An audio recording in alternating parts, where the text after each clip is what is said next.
There we go. Good evening, everybody. Welcome to another Championship Week video notebook. Here we are. Friday night was this night number 4 of Championship Week, I believe.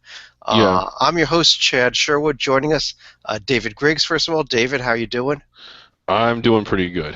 And Another really exciting day. I don't know why, but I always seem to enjoy the opening rounds of these smaller, under the radar conferences a lot more than the opening rounds of the multi bid leagues.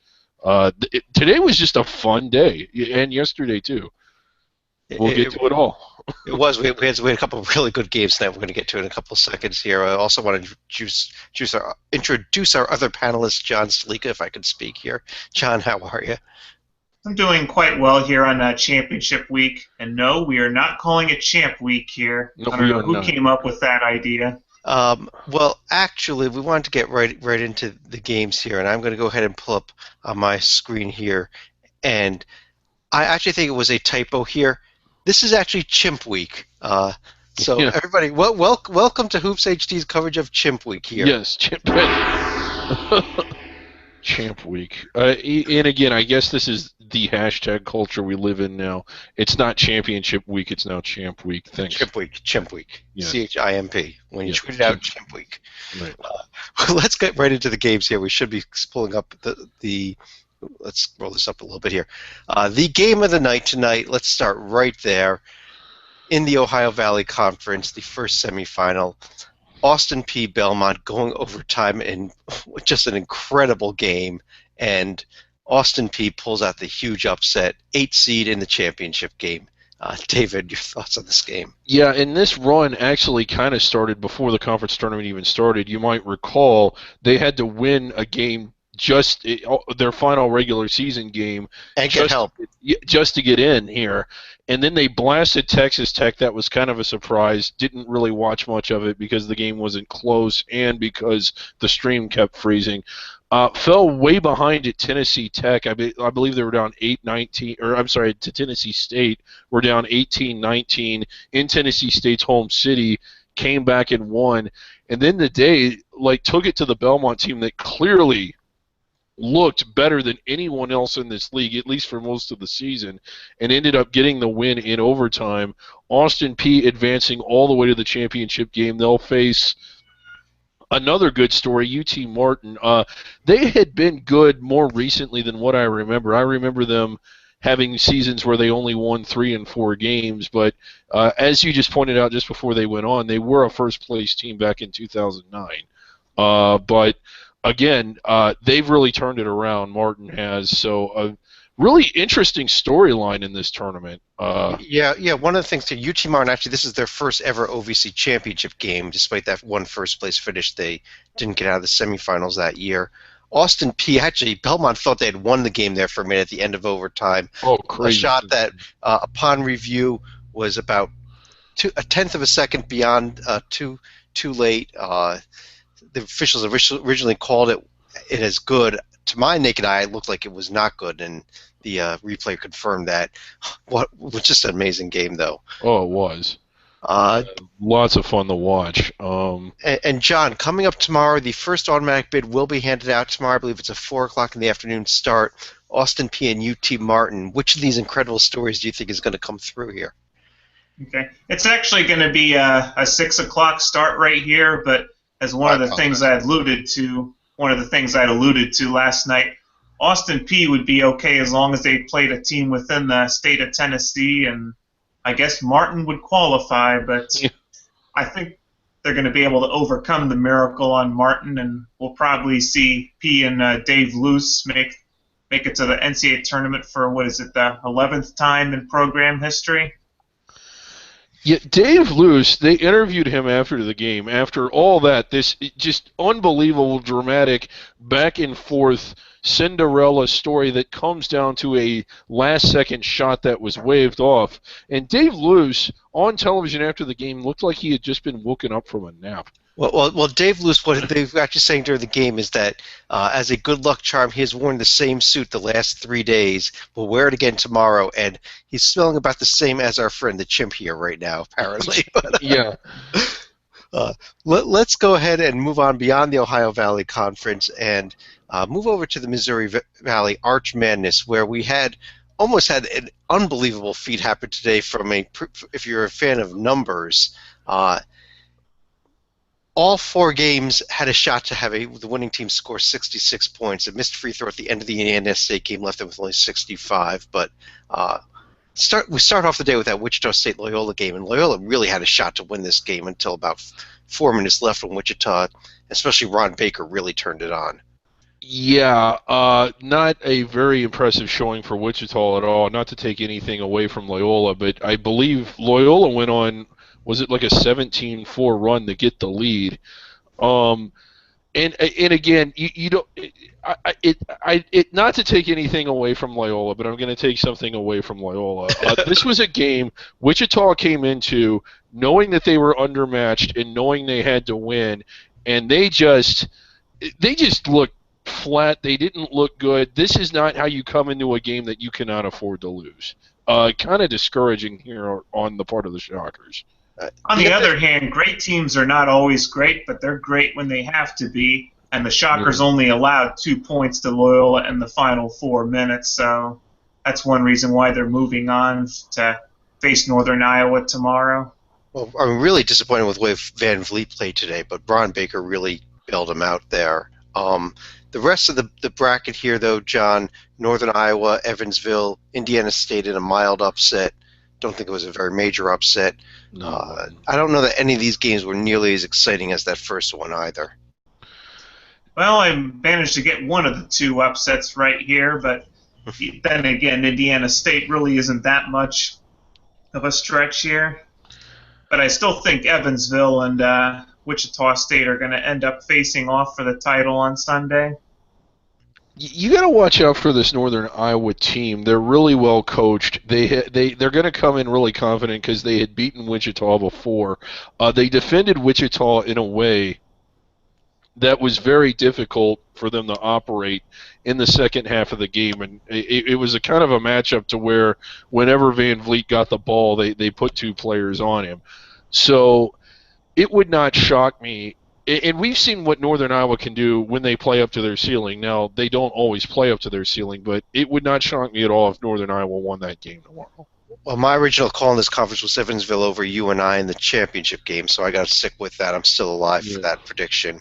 Another conference that was in the quarterfinals today was the Big South, where we saw I guess the first game of the day was High Point and Longwood, and the big news out of that one was that John Brown, who had actually missed the regular season finale, came out pregame on crutches, and word is at this point, from my understanding, is that he's probably not going to be playing at all during this conference tournament, and if not his entire career, maybe over being a senior.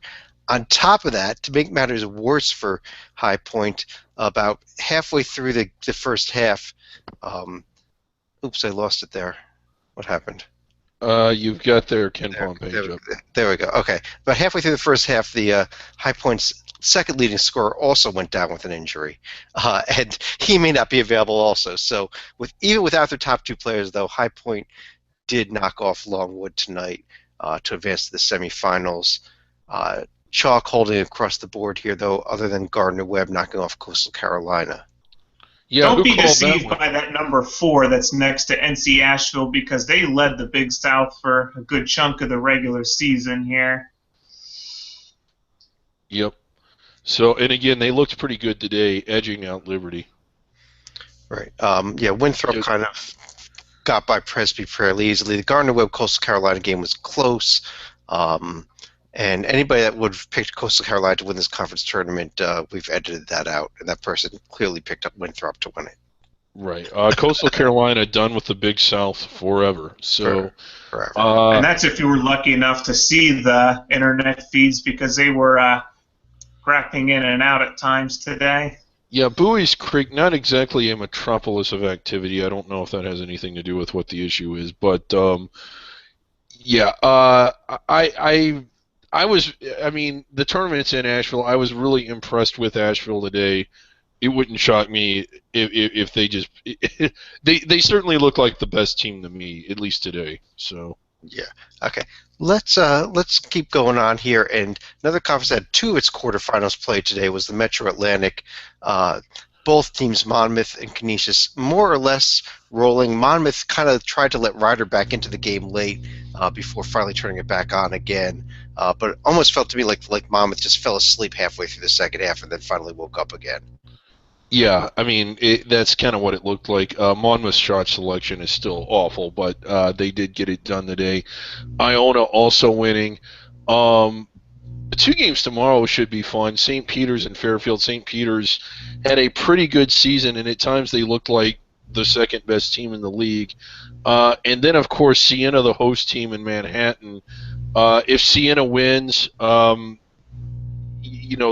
they stay alive and are probably the favorite. But if Manhattan wins, we get that Manhattan-Iona matchup again in this conference tournament that we love so much. Yeah, Iona can't be very happy right now. They've got a tough game no matter who wins that. Right.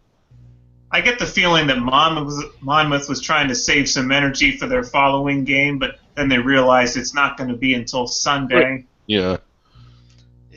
Well, let's keep moving here. A couple conferences in their first rounds. Begin with the Colonial, where we expected this conference to be really fun and exciting after the first round, but we actually had two really good games here in the first round tonight. Yeah.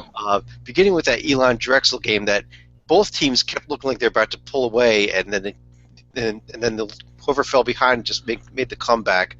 But Bruiser Flint to the Drexel Dragons get the upset win over Elon and advance to the quarterfinals. Yeah, and it did. It went back and forth. Drexel opened up a huge lead out of the gate, and hardly anyone saw it because the conference was having trouble with the internet feed. Elon came back. They got a lead. Like you said, it just went back and forth. Really exciting game. Now, I think Hofstra is going to win tomorrow without too much trouble, but Charleston-Wilmington is probably the more interesting game. I still think Wilmington wins it. I know they crapped out down the stretch, but there were times they looked really good. And in looking at this bracket, Chad, there is not a single one of the four games that I am not excited about. We knew this was going to be a great tournament. I have a feeling if there's going to be a blowout, it's going to be the Hofstra-Drexel game. But, Drexel beat William & Mary down the stretch, and they've really been playing well lately. John, your thoughts on these four games here tomorrow? Not a single gimme among those four games, and it wouldn't surprise me if Northeastern and William & Mary also won by double digits as well. Towson, you got to give them a little bit of credit. The tournament is in Baltimore. They are, I guess, the quote-unquote home team. But I don't know that last year they really didn't have that big of a fan turnout. We'll see what happens tomorrow night. They are in the late game, which will help them with the fan turnout at least. Yeah, the environment in Baltimore is not the same as in Richmond, but then again, all the teams from Richmond have left for the greener pastures of the Atlantic 10. They're actually going to be moving this tournament down to Charleston next year, which I think College of Charleston fans do turn out, so I think it's going to be a pretty exciting tournament next year. Yeah, they do. And Charleston's hosted conference tournaments before, albeit not the Colonial, but in their SoCon days, that was a regular location for it. And they do a good job with it. They have a really nice arena. Charleston's a good place to have it. I know it's not.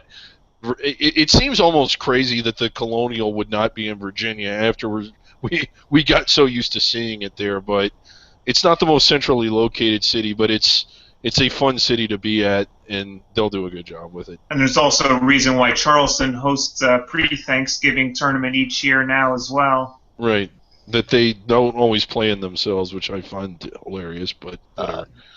Over in the SoCon today, we had the first-round games as well. We had one of them going overtime, Samford knocking off VMI in a pretty good game there in overtime. The other one, another close game as well, Mercer, a 2-point win over Citadel to set up the quarterfinals for tomorrow. Right, that ended in spectacular fashion. If you missed it, the Citadel was on the free throw line for a 1-and-1 with 1 second left, 2 seconds left, whatever, but they missed it, and the game ended. So not quite the same as a missed last-second shot, but it sort of had that feel to it. But, yeah, two really good, exciting games today. Now, I think Chattanooga just buries Samford. Samford got off to that 7-2 start. We talked about them on Under the Radar a couple of weeks early in the November-December era. They really tapered off after that. But I don't know. What do you think? Can Mercer step up on ETSU? Is there any way? I think Mercer is lucky to dodge a bullet because we always talk about teams whether or not they should foul when they're up 3. We never ask this question when they're up 2, though, and they Yeah. got away with it big time. Yeah. Yeah, they did, and yeah, I don't think Mercer's gonna keep going on here. I would take East Tennessee State, but I still think Chalk is gonna pretty much hold tomorrow. Yeah. Maybe Greensboro could upset Furman. I don't know that that'd be that big of an upset though. One other game that was played tonight in terms of conference tournaments came in the West Coast Conference where Loyola Marymount beat San Diego. Moving on to play St. Mary's. John, I know you don't think Loyola Marymount has a shot in this game, but David, I want to ask you about it. Can Loyola Marymount beat St. Mary's tomorrow? They can if St. Mary's beats themselves. I mean, if St. Mary's comes out and sleepwalks like they've had a tendency to do, they could blow it. I'm not expecting that. As hard as I've been on St. Mary's, they have looked good in the last couple weeks. You know, it's not the same team that barely beat Pacific and barely beat some other teams. LMU beat St. Mary's, didn't they? At one point in the year, No, you're thinking of Pepperdine. I'm thinking of Pepperdine. I'm sorry, but it's not the kind of team that sweated out those games. I don't think LMU has much of a chance. No. John, how about these other games here? Could Santa Clara or Portland pull the upset? And do you think Pepperdine San Francisco is going to be a close game or a blowout by Pepperdine? I think it's going to be chalk among all top 4 seeds right here. Okay. Well, let's move on to a few other games that will be played coming up tomorrow night. First of all, the Northeast Conference back in action with its semifinals. A pair of games I'm really looking forward to here. LAU Brooklyn at Wagner, Mount St. Mary's at Fairleigh Dickinson, especially that second game there. I think that Mount St. Mary's FDU game could be really fun. Hopefully the FDU fans show up for this one. Thank you to CBS for finally getting these matchups right as well. Yes. Yeah. And yeah, 2 really good games tomorrow. Wagner, LIU, Brooklyn. It's not the same. A little New York battle there. It's not as heated as some of the other rivalries in the conference, but it still should be fun. Also coming up tomorrow, we have 2 conferences that are kicking off, so it's our first time we've looked at them so far in these video notebooks. Starting in the Horizon League, ladder format here. All the games being played in Detroit. We've griped about that a few times, but tomorrow's games: Cleveland State, Green Bay, Northern Kentucky, Milwaukee, Illinois, Chicago, Wright State, Detroit, Youngstown State. Note there, Northern Kentucky, same situation as Stetson, an ineligible team playing in the conference tournament. The Horizon League rules are that whoever they beat in the finals, should they win it, will get the automatic bid. I don't foresee that being an issue. Well, Northern Kentucky doesn't have the momentum that Stetson does. Right. But let's throw it out there, Dave. David, let me start with you. What do you see in tomorrow's games, and then who do you think wins this conference tournament? I really like chalk in at least 3 of the 4 of them. I think Wright State, UIC is just absolutely horrible. Mm-hmm. Yeah, if NKU wasn't in this tournament and Wright State had a bye to the quarters, I think that their chances of making the quarters would only be slightly better than they are playing against UIC. I mean, just a Centenary Award candidate. I know that they're probably not going to get it, but it should be fun. You know, as much as we've complained, if Milwaukee and Green Bay end up meeting in the quarters, that's always a fun game. We've liked Valpo this whole time. And you know, again, I'm kind of excited to watch this tournament play out. Wright State, you got to watch out for them. The only problem is they've looked good in pretty much all their conference games except the ones they've played in Detroit. And here they are. They have to go through Detroit and Oakland, the 2 teams that have beat them up this year. So right, I don't know that Wright State can make it to the finals. Valpo would be scared to death if they see him in the finals. Though. Yeah, I know. John, your thoughts on the conference and who do you think is going to win this? I don't think Valpo would have to worry about that too much because even if Wright State does make it through, they're going to be pretty tired having to play 4 games in 4 days. So that's where the Horizon may want to think about modifying this ladder format a bit like the MAC did. No, this year. I mean, you don't want to play 4 games in 4 days, finish second. Yep, I agree with you, David. My pick here also is Valpo to win the conference tournament.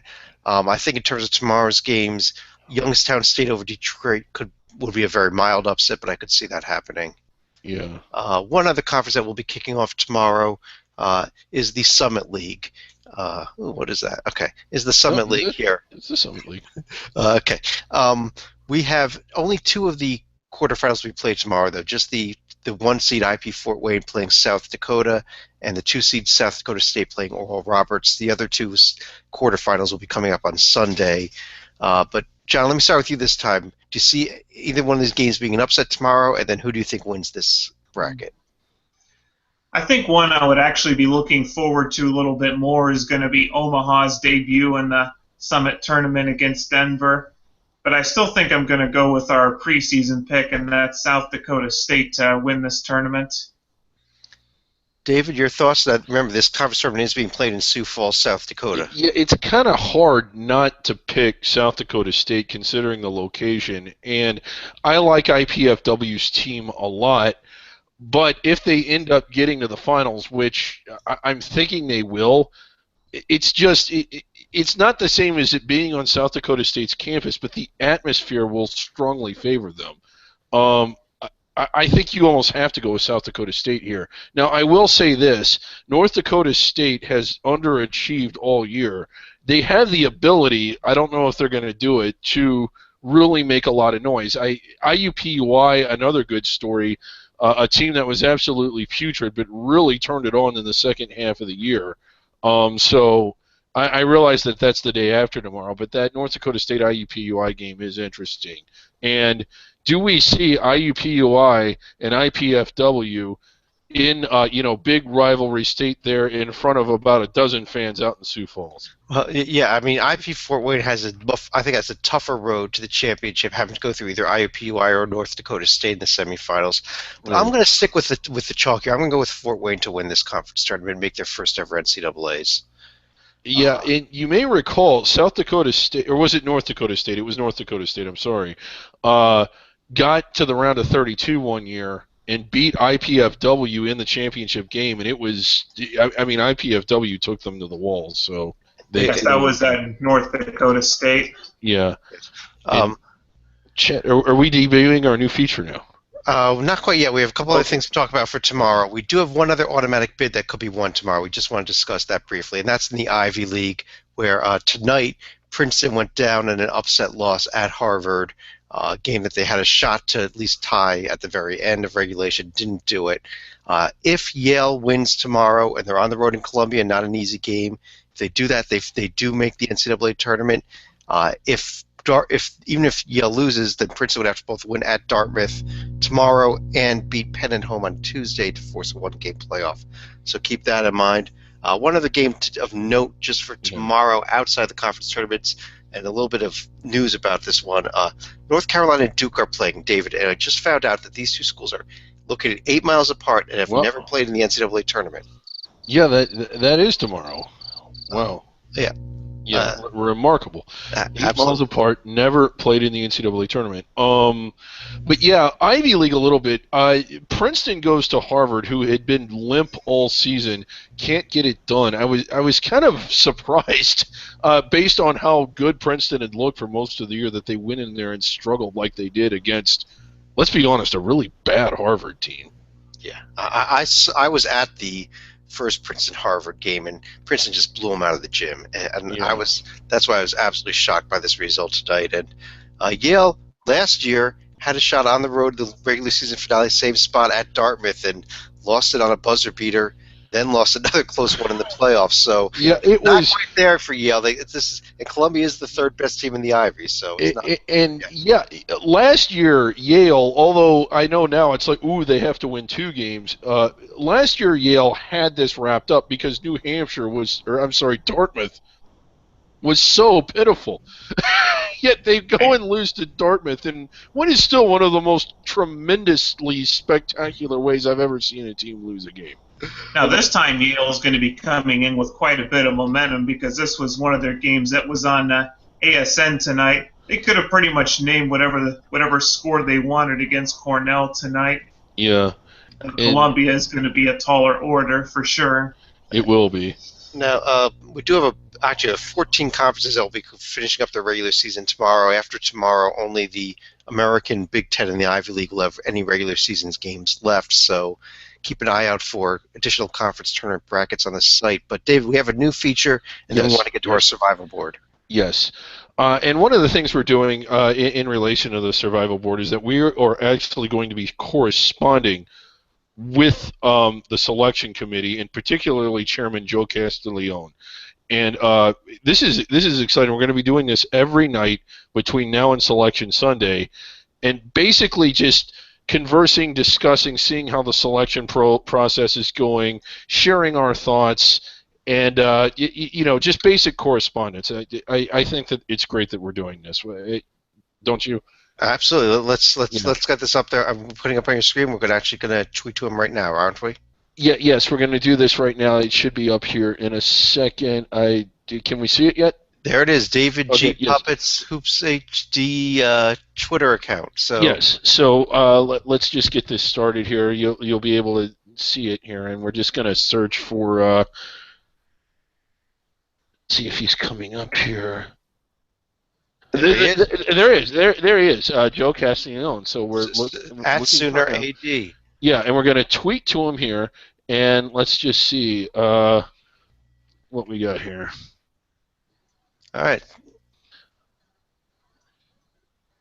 Well, let's read this. Hi, Joe. We need to talk about the teams that will be making the tournament. Yeah. At Sooner AD.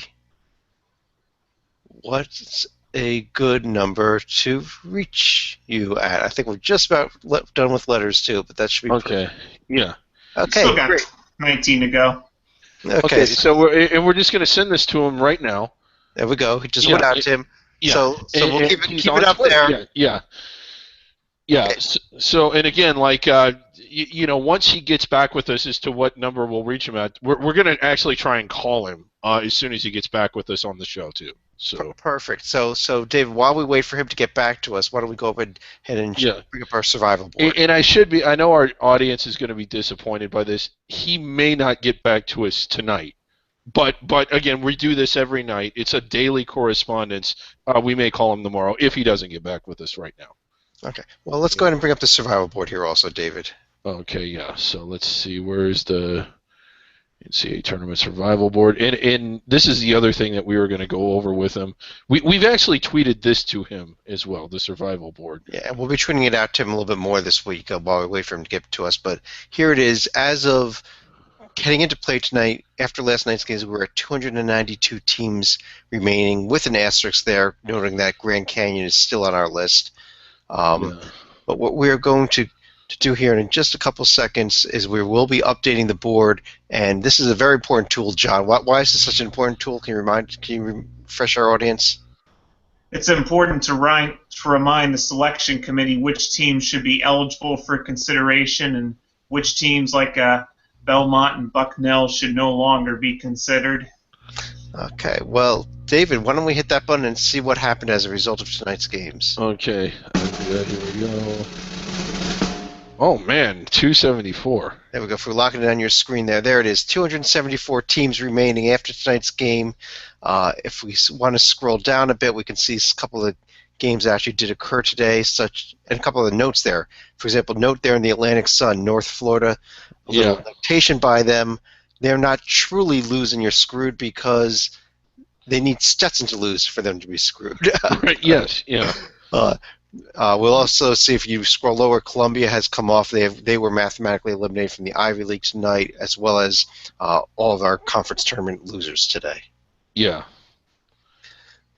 All right. And I have a feeling Princeton's going to be coming out of italics pretty soon, thanks to the Harvard loss. Right. All right. Well, on that note, though, John, any other final thoughts about tonight's games? Or tomorrow? Well, as you may or may not have noticed, with Austin Peay's bench, they've had hashtag Rally for Ryan on the back of their shirts, because this is in relation to their head coach's granddaughter, who's been undergoing some cancer treatments recently. And my understanding is, after a 7-hour procedure, everything went well and she's recovering. So best wishes to her and the Luce family. Yeah. Yeah, absolutely. We agree. We agree, and we all send out our best wishes to them. David, anything else for the evening?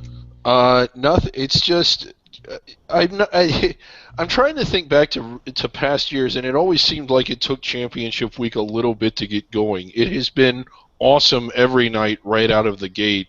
I can't wait for tomorrow. I mean, I really can't. We've got a lot of games tomorrow, especially the Colonial. We've got at least one automatic bid that'll be handed out in the OVC, maybe two if the Ivy League gets handed out as well.